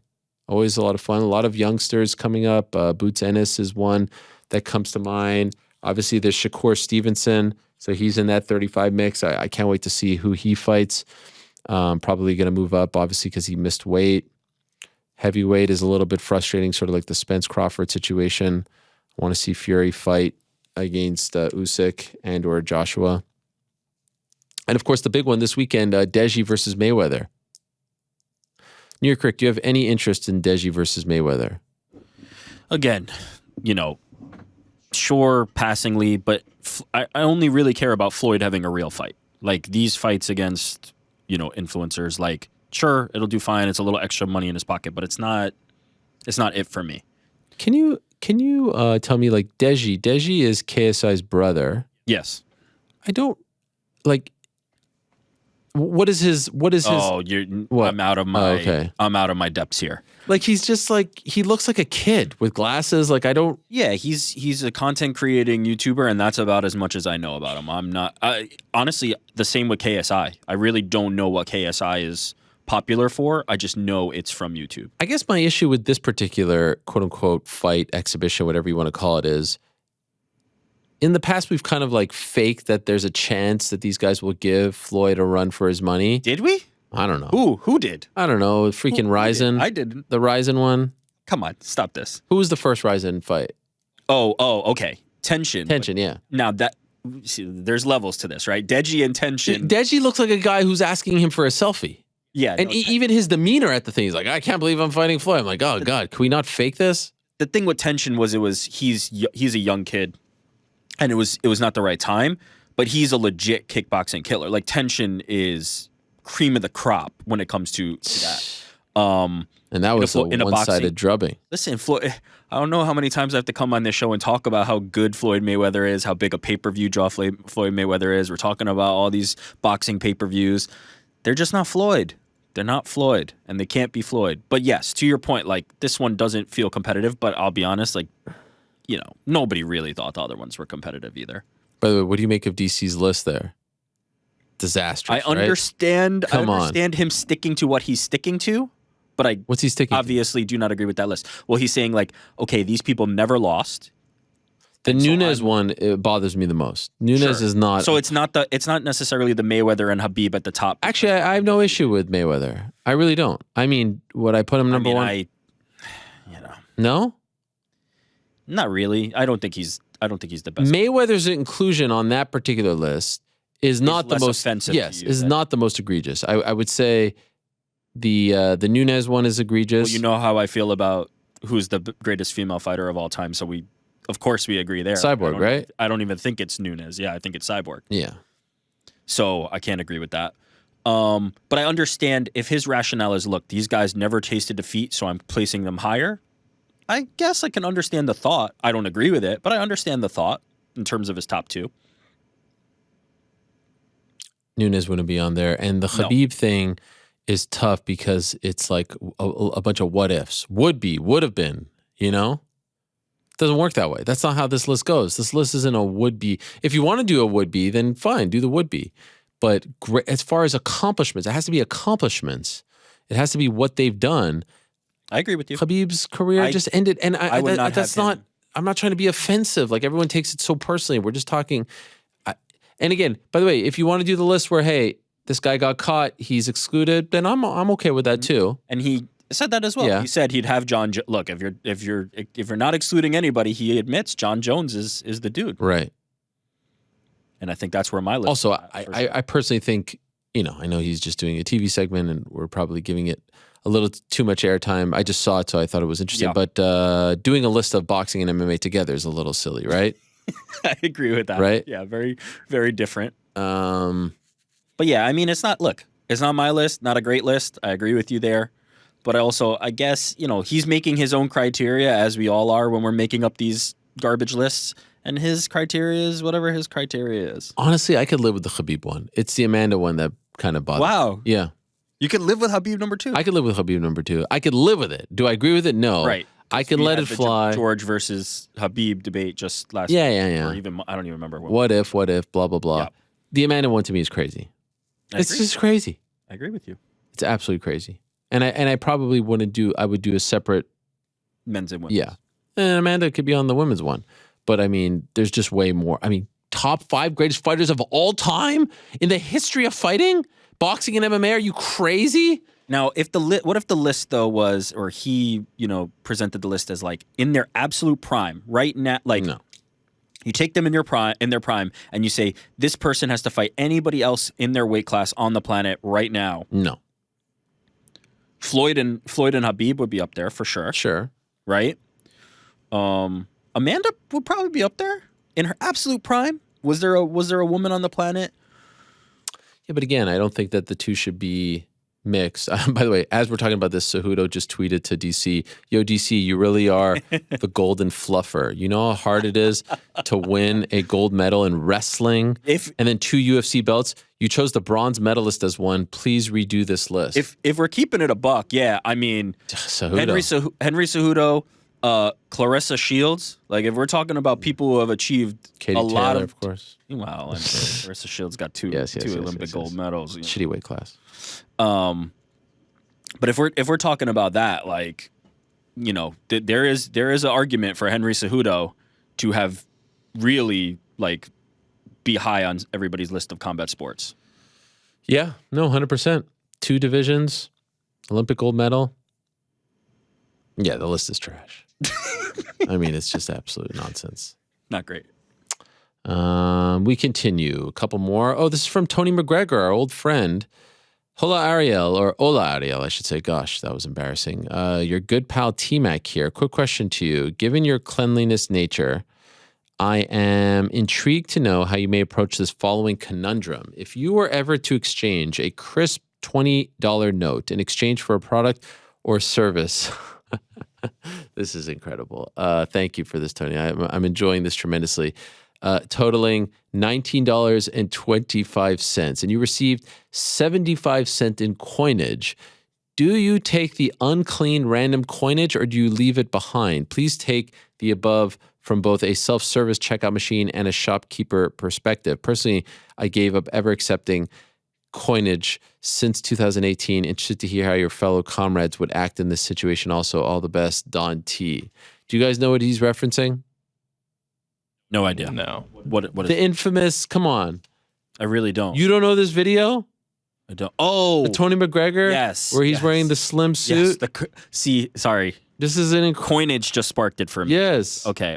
Yes. The Conor McGregor's father, Tony McGregor, Oh my God. coinage video. Could I, this, Now, yes. I have to admit, my memory of it is you loving it, not the actual video itself. You know what I'm saying? Like, you at the time that it came out loved it so much and talked about it so much. Loved it. That my memory of it is actually of you, not of the video. It's such a good video. I'm trying to find, I just typed in Tony McGregor coinage. And there's a lot of, oh my God, it's been immortalized on a t-shirt. But by the way, I saw the Liverpudlian Tara, the guy at the gas station Who? The what's it called? Something friends are few. Oh yeah. Hurrah to you, that guy. Yeah. You saw him? No, I saw that video pop back up on my Oh my God, timeline. yeah. The guy looks like Instantly Darren. thought of you. This is one of the all-time great videos. It's Tony McGregor being upset that he got too many coins back from the dart, right? And my there's an article here about Conor McGregor saying his dad's off his head for this coinage video. He did this video complaining, and he said he was nonplussed or something. Oh, can we get this? Someone, please. Tony McGregor to the dart. Never ever threaten me, Tony McGregor, again with your coinage, or you will suffer consequences, the likes of which few throughout history have ever suffered. Why can't I find the video? Has it been scrubbed? Irritation caused by too much coinage. Come on, give it to me here, Independent. Well, it's a great video. And yeah, I understood. He was wearing a slim-fitted, I think he said Hugo Boss suit in the video. Let me see if this one. Why is no one linking? You're correct. You know why no one's linking to the video? I mean, I don't think it had as much of a lasting it did. impact. No, it really did. As it on others as it did on you, maybe. I'm gonna do one more. I feel like was Tony McGregor off Instagram? So horrible. I need this video, guys. Can someone find it for me? Can you find it for me? I just need to hear it. I need to hear. Connor may have found it. You found it, Connor? He's looking. If anyone could find it, it's Connor. It's him sitting in his backyard wearing headphones. Yeah. You got it? Got it. Connor's got it. How long before it's up? Give him a few minutes. Okay, all right? go to the next question. Yeah, go to the next question and we'll circle back. I mean, Abe. Oh, I remember Abe. Great seeing Ben Askren on the show recently. What a minch. You discussed the famous trade and why they don't happen more. If you could pick two fighters for a trade that suits both fighters and organizations, what would it be? What about AJ McKee versus? Well, okay, he gives me one. I'd trade Cody Garbrandt for MVP. Ooh, I like that. But I feel like MVP has a little more legs, right now in the career. Cody is far from a UFC title fight, but is still a former UFC champ with star power and popularity. One decent win elsewhere, and he could get a shot. As for MVP, the BKB thing tells me he wants high-profile, exciting matchups. MVP at 85 versus Izzy. Ooh, that would be fun. Although MVP is more 70, right? You could also do domestic fights versus Till or Leon. Apparently their camps have heat. Thoughts? Much love, your boy Abe. Not bad. What AJ's one? Who else would be a good candidate who's maybe unhappy? Oh, what about AJ versus Petr Yan? That's a fun one.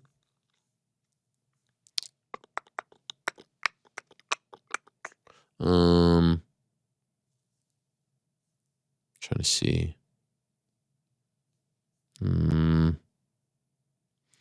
What about? I like the AJ one just because I feel like he's kind of hit a ceiling a little bit. Colby versus AJ? No, it's crazy.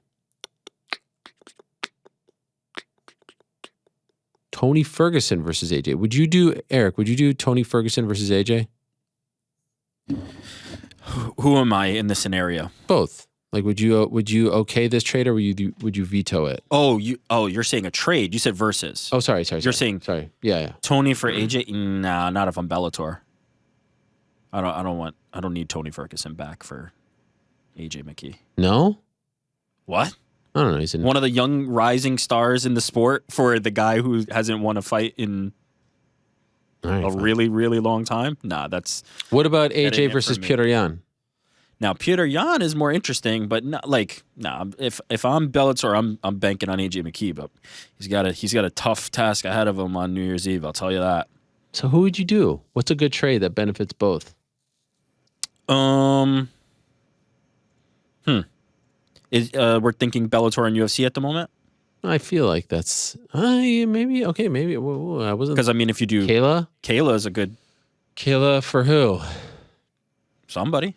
I mean, yeah, it's obviously somebody. But I mean, would you do? The answer is probably anybody. Would you do? No, you wouldn't do Kayla versus, for Cody, right? No. Again, why is the promotion that's giving up something good getting back people who are on big losing streaks? That doesn't really. Because the UFC's not going to give up any of these guys. Look, I mean, would you do Kayla? Kayla for rewind the tape just for 1 second. Yeah. They literally gave up Demetrius Johnson. Like, we're not talking Yeah, about... but he was a guy who was coming off a loss, didn't sell a lot of pay-per-views. The names that you gave me so far were Tony Ferguson and Cody Garbrandt. I mean, that's not the same. DJ losing once is not... I think it has to be somebody who's disgruntled, right? Like, it has to be somebody who's not currently in the... Look, I mean... Can John Jones get a fight somewhere? Look, John Jones for somebody, right? Like, if they can't make it happen right now with John Jones, hey, John Jones, somewhere else. Would you do John Jones? There's no one even on his level. John Jones for Kayla? No. Because, I mean... Okay, here's a good question. Who's the biggest star outside of the UFC right now? Outside the UFC? Yeah. Who's the biggest star? Who's the Patty, the Chandler, who comes to the UFC right now and is just on a rocket ship? I mean, not a boxer, right? We're talking... Yeah. Has to be an MMA fighter. Logan Paul? Well, I was going to say, Jake Paul instantaneously becomes number one. I don't even know. DJ, right? We've been there, done that. But he's the biggest, right? He's the biggest name right now. The most highly rated. By the way, most highly if touted. that's the case, it doesn't say a lot for everyone else's ability to make stars. I mean, The former UFC champion I of think we know that. The UFC is very good at that. The UFC is very good at those. I'm looking at the MMA fighting rankings here because they include everyone. Heavyweight, no one in the top 5. No one really in the top 10. Bader, been there, done that.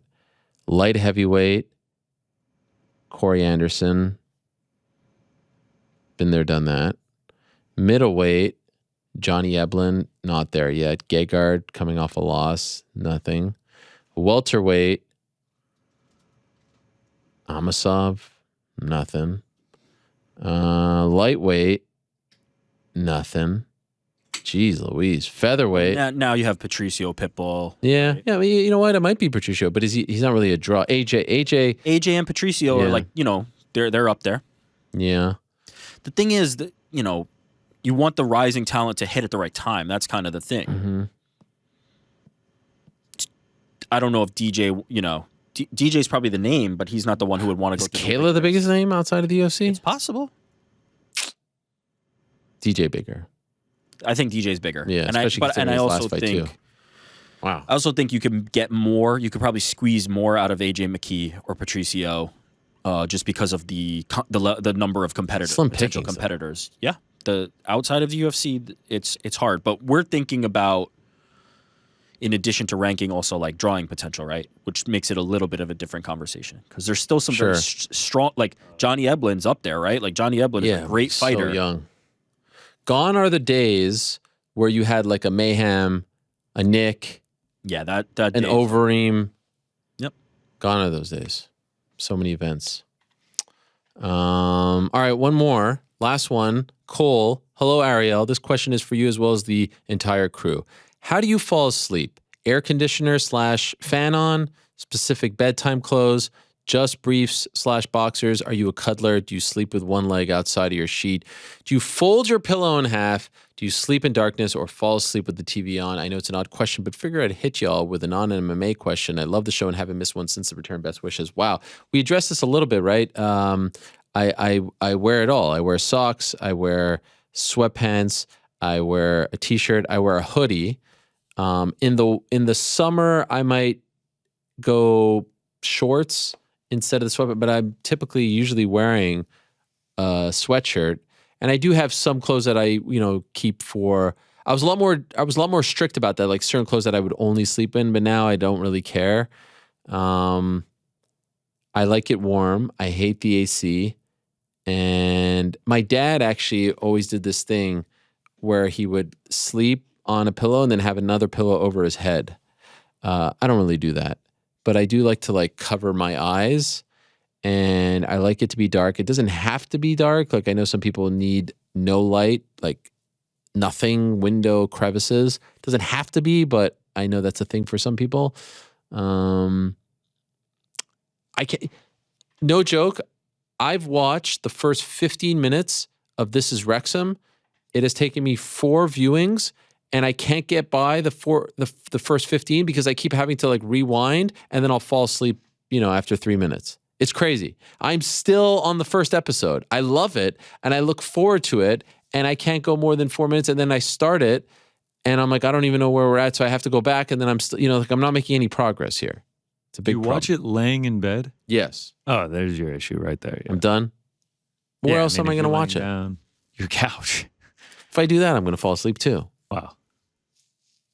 I got to be honest with you. I don't know if it's a cell phone thing, if it's an ADD thing. I don't know if it's a getting older thing, being a parent. I don't know if other than sports, like I don't have the patience.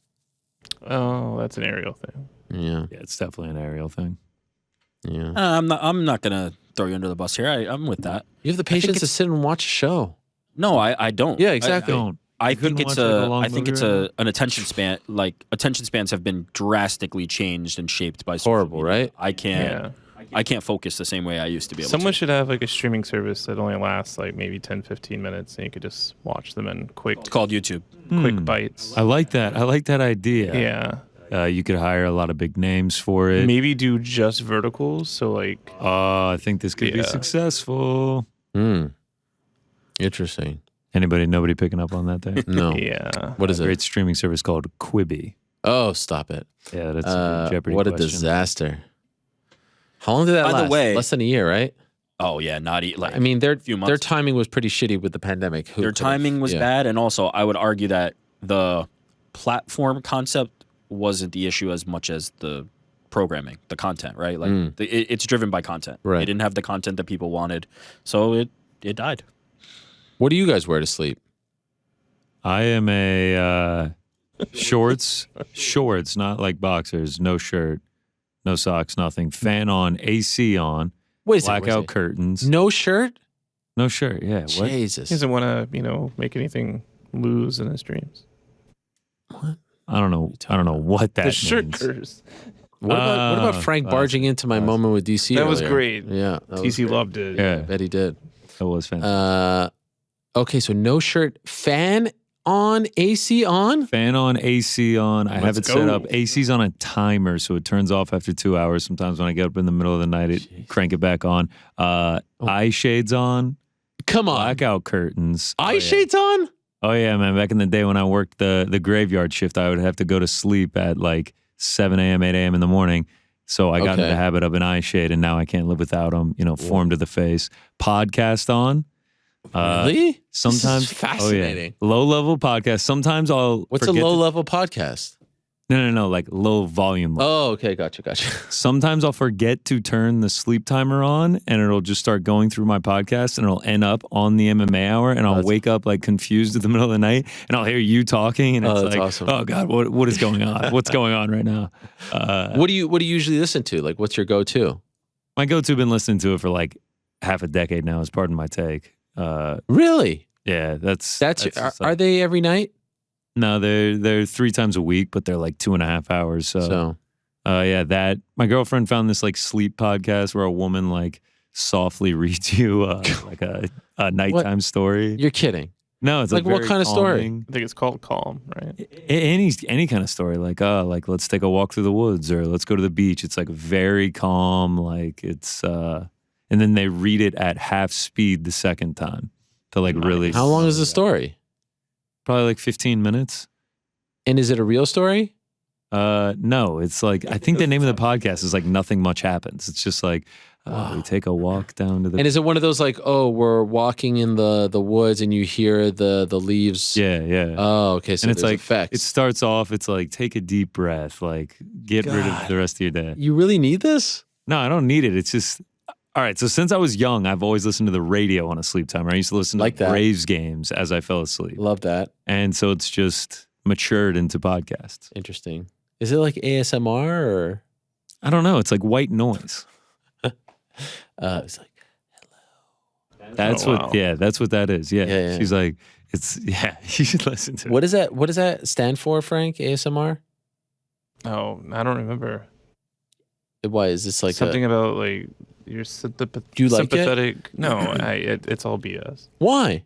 I mean, they've What's happening? okay, you can stop. Like people saying that they actually get like a surge of feelings from just hearing Yes. this. Yeah, it's Wow. Okay. Listen to the pod. What about New York Rick? I feel like this is going to be a real funky one. What?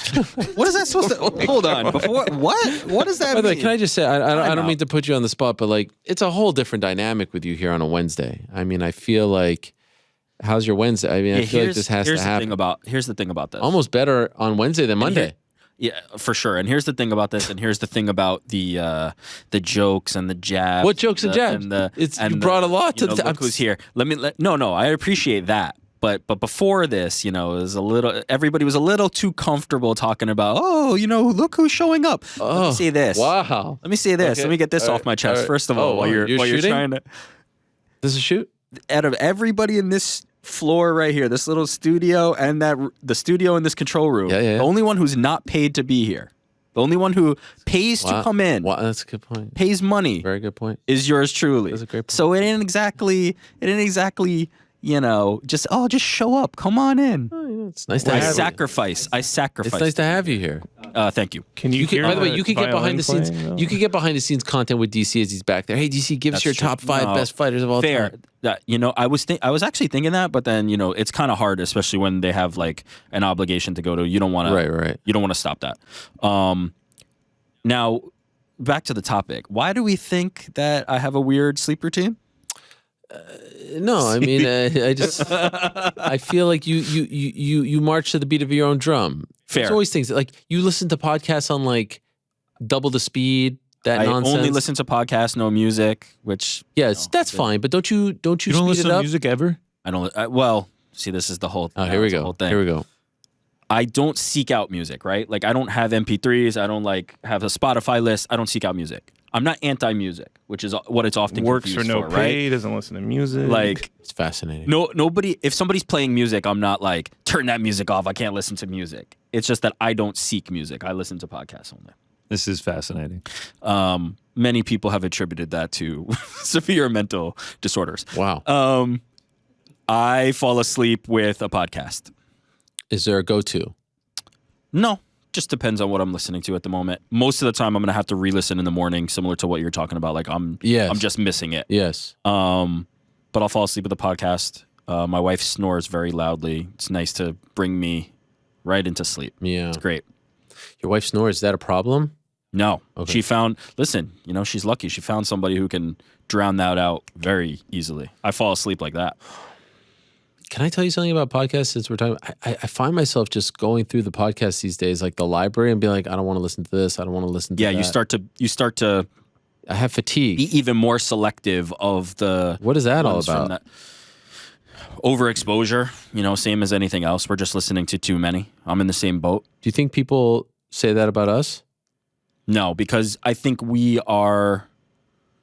You're probably skipping over more evergreen things or things that are not really relevant to your interests. If you're an MMA fan, what is there to listen to other than this show? This is the number one The and the number 10.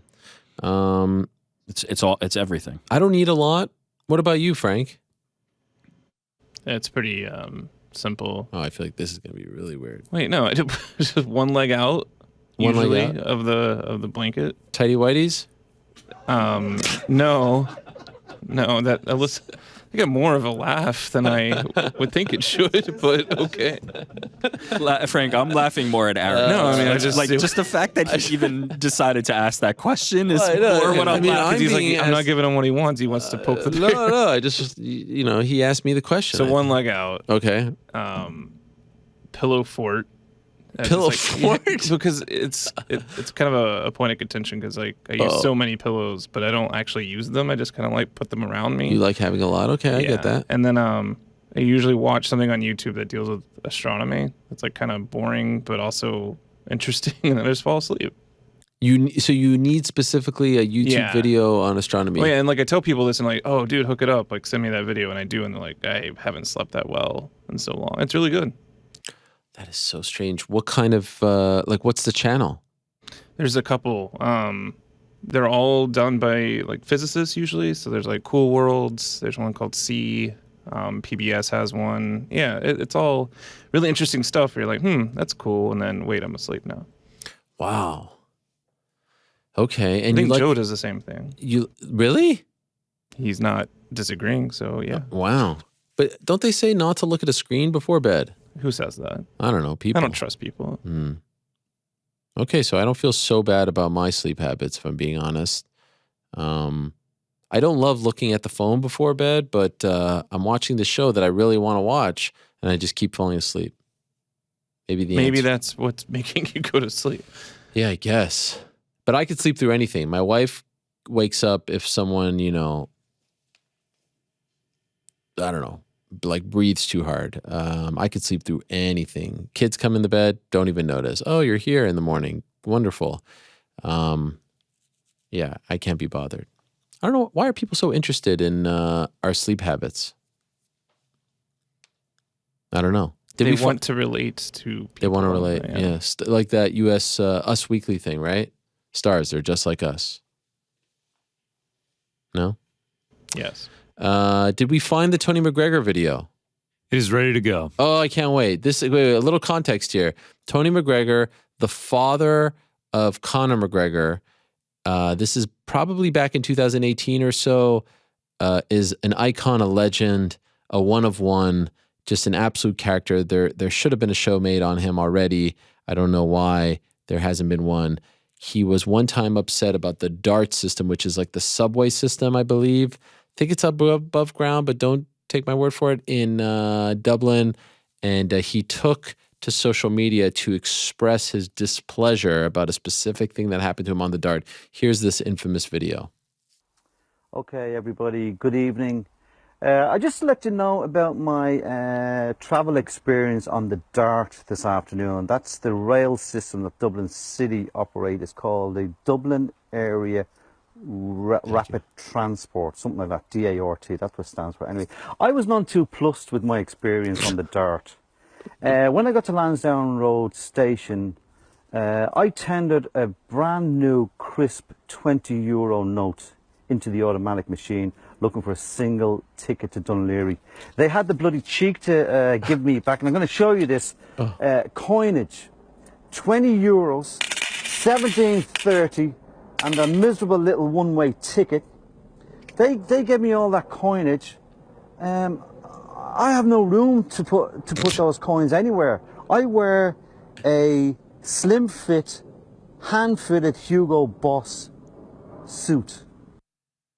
I mean, you're correct. Did it end on that? I feel like that ended prematurely. Yeah, there might have been more, but I mean, we got the gist, no? Wait. I someone pulled it up here. 1 second. Oh, there's I have no room. No, I know. I think his ended a little. Suit. Oh yeah, there it is. That's just an incredible video. He was so upset that he put in. Can we see one more time? What is the word that he used? A crisp $20. Can I see just one more time, if you don't mind? A crisp $20 note. He said, and he's very here. It is. Okay, everybody. Good evening. I just to let you know about my travel experience on the DART this afternoon. I like how he breaks it down. The rail system that Dublin City operate is called the Dublin Area Rapid Transport, something like that, DART, that's what it stands for. Anyway, I was none too plussed with my experience. Non-2+. I still use that till this day, by the way. When I got to Lansdowne Road Station, I tendered a brand new crisp €20 note into the automatic machine, looking for a single ticket to Dunleary. They had the bloody cheek to give me back. I'm going to show you this coinage. He's being serious right now. €20, 17.30, and a miserable little one-way ticket. They gave me all that coinage. I have no room to put those coins anywhere. I wear a slim fit, hand-fitted Hugo Boss suit. Oh, it's just amazing. Anyway, that turned into like a whole thing. Articles written about it. Conor responds to it. A whole thing. And so that question was paying homage to that. And I could see where he's coming from. Hand-fitted suit. You don't want to have all that coinage. I mean, coinage is annoying. So I can see where he's coming from. All right. Thank you to everyone who sent in questions. A great time was had.